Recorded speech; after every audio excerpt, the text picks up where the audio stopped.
और आज मैं आपको उस दिव्य स्थल का दर्शन करवाऊंगा जिसकी चर्चा पवित्र ग्रंथ रामायण में मिलती है। और माता सीता की जो पहली मुलाकात हुई थी प्रभु श्री राम से, वो इसी दिव्य स्थल पर हुआ था। सरसोह सुहावा मणि सोपान विचित्र बनावा, बाग तरागु बिलोक प्रभु हर्षे बंध समेत, परम रम्य आराम जो राम ही सुख दे। इस वक्त जो आप देख रहे हैं वही फुलवारी है जहां कभी प्रभु श्री राम यहां पर आए थे।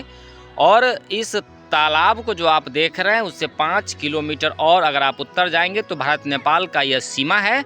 और यहाँ पर एक पवित्र स्थल है जिसका नाम जनकपुर है। आपने देखना शुरू कर दिया है फार्मर द जर्नलिस्ट, और आज मैं आपको उस दिव्य स्थल का दर्शन करवाऊंगा जिसकी चर्चा पवित्र ग्रंथ रामायण में मिलती है। और त्रेता युग में प्रभु श्री राम कभी खुद ही यहाँ पधारे थे, उनके साथ उनके भाई लक्ष्मण भी मौजूद थे।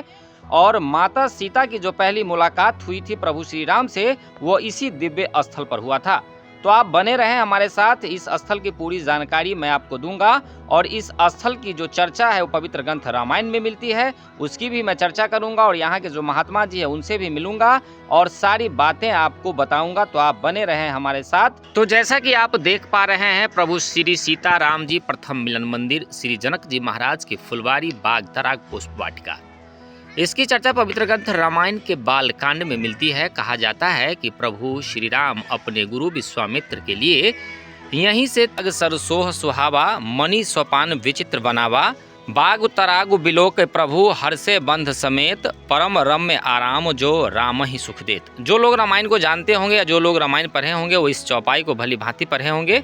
और ये चौपाई इसी स्थल के लिए लिखी गई है। और चौपाइयाँ मैं आपको दिखाता हूँ। आप देख पा रहे हैं ये सारी जो चौपाइयाँ इस दीवार पे लिखी हुई है, ये सभी चौपाई इसी स्थल को लेकर लिखी हुई है जिसकी चर्चा रामायण में मिलती है। और ये वही सारी प्रसंग है जो बालकांड में आपको मिलते हैं, रामायण में ही मिलते हैं। और ये सारी दोहा इसी स्थल को लेकर लिखी गई है। तो यह वह दिव्य स्थल है जिसका संबंध त्रेता युग से है। बहुत सारे लोग रामायण तो पढ़े होंगे, प्रभु श्री राम और माता सीता के पहले मिलन के प्रसंग को जानते होंगे, लेकिन आज मैं उन्हें इस दिव्य स्थल का भी दर्शन करवा रहा हूँ। श्री राम का जो यात्रा वृत्तांत है, जो श्री राम के यात्रा स्थल है, जहाँ जहाँ चरण पड़े रघुवर के, ये पूरे मैप और नक्शा बनाया गया था जिसमें प्रभु श्री राम विश्व के किस कोने से कहाँ कहाँ गुजरे थे, उस स्थान में भी इस स्थल का जिक्र है जो कि मैं आपको दिखा रहा हूँ। ये आप देख सकते हैं नंबर 25वें स्थान पर गिरजा मंदिर लिखा हुआ है, फुलहर गांव लिखा हुआ है और मधुबनी बिहार लिखा हुआ है।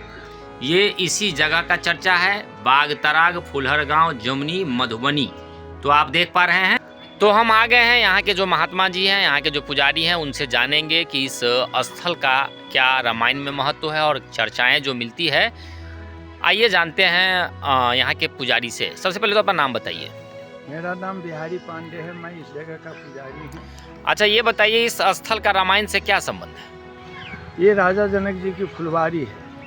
सीता जी रोज यहाँ स्नान करके फूल लेके और माँ पार्वती जी को पूजा की है। इस पूजा के तहत भगवान रामचंद्र जी को बुलाए और दोनों में चश्म मिली है। और इसके बाद यहाँ से विश्वामित्र जी के साथ जनकपुर जाके जो ये व्यवहारिक मिथिला का है वो शादी का कार्यक्रम हुआ है, धनुष यज्ञ में भाग लिए है। यही यहाँ के वृत्तांत है। वैसे ऐसी फुलवारी थी जो जिसका वर्णन भगवान इस जगह किए हैं कि बाग तराग बिलोक प्रभु हर्षे बंध समेत, परम रम आराम यह जो राम है सुख दे। ये दोहा चौपाई जैसे से भगवान रामचंद्र जी लक्ष्मण जी से कहे, इतनी बनावट थी वो। इस वक्त जो आप देख रहे हैं वही फुलवारी है जहां कभी प्रभु श्री राम यहां पर आए थे।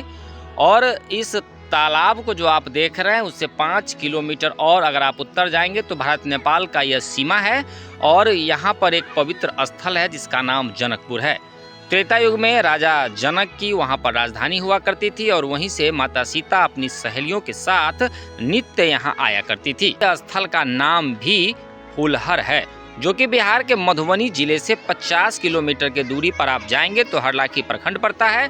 और NH 227 सड़क के किनारे ही ये छोटा सा पवित्र गांव है जिसका नाम फुलहर है। और उसी जगह का ये बाग तराग स्थल है जिसकी चर्चा रामायण में मिलती है, लेकिन यह स्थल प्रशासनिक उपेक्षाओं का दंश झेल रहा है। अयोध्या में बने राम मंदिर की जिक्र तो पूरे दुनिया और पूरे संसार में हो रही है, लेकिन यह स्थल आज भी गुमनामी के अंधेरे में है। हालांकि यहाँ पर वक्त बेवक्त बहुत से पदाधिकारी अधिकारी आया करते हैं और दुनिया के कोने कोने से भक्त यहाँ पर आते हैं, लेकिन अब तक इस स्थल की पहचान राष्ट्रीय स्तर पर नहीं हो सकी है। यदि आप हमारे चैनल पर नए हैं तो उसे सब्सक्राइब करें, लाइक करें, अगर वीडियो अच्छी लगी हो तो निश्चित रूप से उसे शेयर करें। तब तक के लिए नमस्कार।